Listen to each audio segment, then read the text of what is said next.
This video will review the Excel skills you need to complete case number 3. The topic is macros. A macro is a pre-recorded set of keystrokes that can be saved and played back. So anything you can do in Excel can be recorded. Now, why would you bother to do that? Number one, if you are doing something repetitively all the time, why not automate the process? Number two, perhaps you need to do something quite complicated for someone else to use. Now, the user can run a macro simply by clicking on a button. Yes, the same kind of buttons that you've been clicking on when you open up each case assignment file. So before we can start recording, you need to have the Developer tab visible in your copy of Excel. And if it's not there, click File, Options, Customize Ribbon, and then put a check mark next to Developer. In the Developer ribbon, there's now an option to record macro. So click to record it. But first we need a name, and the name needs to be descriptive so that you know what this macro is going to do. And the name cannot have spaces in it. So my macro is going to sort the table by department. So as soon as I click OK, I'm in record mode. There's a little black square in the bottom left corner of your window that tells you a macro is currently recording.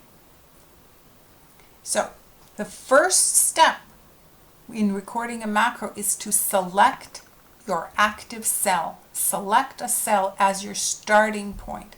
So if I want to sort by department, then I need to select a single cell in the department column. And then I do data and I'll sort alphabetically and I'm finished. I like to go back to my home position, cell A1, and then developer, stop recording. Do not forget to stop recording. Now, in order to undo what I've done, I'll create a second sort macro. This time, sort by ID. And again, I'm in record mode. Select any cell in the ID column and issue the data sort command. And then go back to the home position and stop recording. All right, 2 macros have been recorded. So now let's create those buttons and attach them to the buttons. And that comes from the insert icon, and it's the very first form control, appropriately called button. So click and then draw the button as big or as small as you want. When you release it, now you have to attach it to the macro name, and this is where the macro name becomes very important. So you know what this macro is going to do. Now carefully put your mouse cursor inside the button, delete what's there, and replace with some words that accurately describe what the macro is going to do. And I will repeat that to create another button that attaches to this sort by department macro, and again change the label so I know what this macro will do. And now I can check to see if they work. Sort by department, sort by ID. And again, it doesn't matter where my active cell is prior to clicking on the macro button, because my macro will take my active cell to where it's supposed to be. Now, what if you get an error? How do you fix it? Well, not easily. So you click on macros to see a list of macros that have been created. Select the one that doesn't work, delete it, start again. If you need to delete a button, then you right click and select cut. Now there is something I'd like to teach you about editing macros. It's very useful to add a little bit of code to edit an existing macro and allow the macro to pause and ask for user input. That's called an input box. So I'll show you how to do that. But you always have to start with an existing macro. Create a macro first. And then you can go into macros, select the macro you want to edit, do sort ID. And now that takes you to a new window, and this is called the VBA, Visual Basic for Applications window. This is what's happening behind the scenes. As you're recording your macro, this is the code behind it. So the macro I want to edit is called sort ID. And where I need to put some code is right above the black existing text, right above it, and not next to anything that's green. Green is just a label. Now what do I put here? Well, I go back to my sample file and I'm going to copy the code from here and paste it into my macro in this position.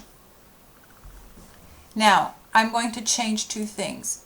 B5 is just a sample cell.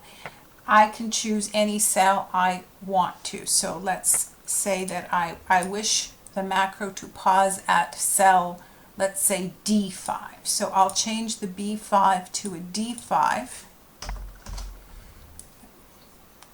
Upper lowercase doesn't matter. And then I have to put in here what I want the user to enter. So enter your name and then click OK. So you have to put the instructions in here for what you want the user to enter into cell D5. All right, so when you close the window, the VBA window, the macro is automatically saved.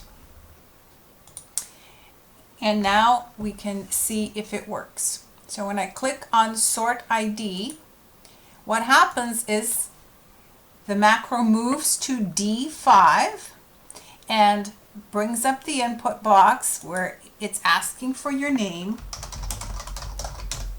and click OK or press enter, and then it does the sort.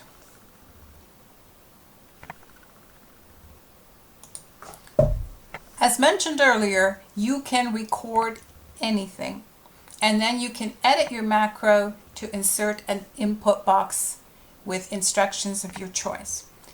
For case number 3, you will also be asked to hide and unhide columns, and you'll be asked to use a function called concatenate. So let me just show you or remind you how to hide or unhide columns. So whatever column you'd like to hide, you select it by clicking on the column heading. It's hide column E, so click on column E, right click your mouse button and select hide. That's a shortcut. Although I should say, I'm going to undo that. When you are recording a macro, it is best not to use keyboard shortcuts. So make your whatever it is you want, choose from the ribbon. So let's hide a column from the ribbon. So select column E, go to Home, go to Format, go to Hide and Unhide, go to Hide Columns. Do it that way. Now, how do you unhide a column? You select column D through F, and then again back to the Home ribbon, Format, Hide, Unhide columns. So that's how you would hide or unhide columns using the ribbon if you are recording that action inside of a macro. The other function I'd like to review is called concatenate, and that is a function that joins together the content of 2 or more cells. So I'll use the insert function button to find the function, and it's quite easy to use. So for example, here I'll take the ID and join it together with the department, but I need to have at minimal a space or a space and a hyphen inside of quotation marks, and then attach that to the department. and click OK.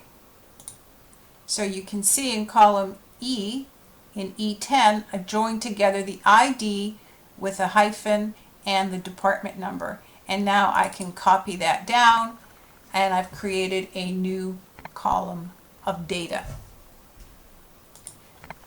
Now the last thing you do, whenever you've created macros, you have to save your Excel file as a macro-enabled workbook. That's very, very important. So that changes the file extension to XLSM. If you do not do that, then your macros will automatically be deleted. The buttons will be there, but they won't work because the macros are deleted. So remember that. Whenever you create macros in an Excel file, you must save as a macro-enabled file. That concludes the review for case number 3.